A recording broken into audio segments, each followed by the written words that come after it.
कर्नाटक की सियासी सूरत-ए-हाल पर रियासत का दानिश्वर तबका तशवीश जाहिर कर रहा है। दानिश्वर तबके का कहना है कि सियासत में फिरकावारियत का जहर आइंदा आने वाली नस्लों को खराब कर देगा। कर्नाटक की सियासत को फिरकावारियत से पाक रखने की खातिर कर्नाटक भर में सौहार्द के वैदिकी नामी तंजीम ने कौमी यकजहती इंसानी जंजीर का इनेकाद किया। गुलबर्गा में भी मुख्तलिफ मकामात पर छोटी छोटी इंसानी जंजीर बनाकर सियासतदानों को पैगाम देने की कोशिश की गई।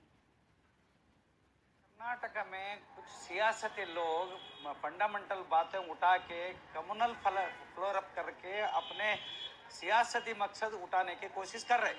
इसके खिलाफ में ये सौहार्द कर्नाटका संगठने से सौहार्द रहना, हमें मिलजुल के रहना, हिंदू मुस्लिम सिख ईसाई हम सब भाई भाभी। ये जो कोशिश की जा रही है कि इसको किसी एक पर्टिकुलर कम्युनिटी पर्टिकुलर आइडियोलॉजी से इन्वॉल्व किया जाए, ये गलत है।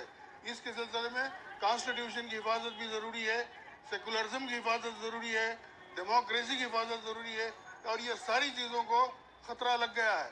आज कॉन्स्टिट्यूशन को बदलने की बात की जा रही है, आज डेमोक्रेसी को ख़त्म करने की कोशिश की जा रही है, आज सेकुलरिज्म को ख़त्म करने की कोशिश की जा रही है। ना तेरा है ना मेरा है, ये हिंदुस्तान सबका है, नहीं समझी गई ये बात तो नुकसान सबका है। सेकुलर किसी मजहब का नहीं, हिंदुस्तान हिंदुस्तानियों का है और हिंदुस्तानी का रहेगा।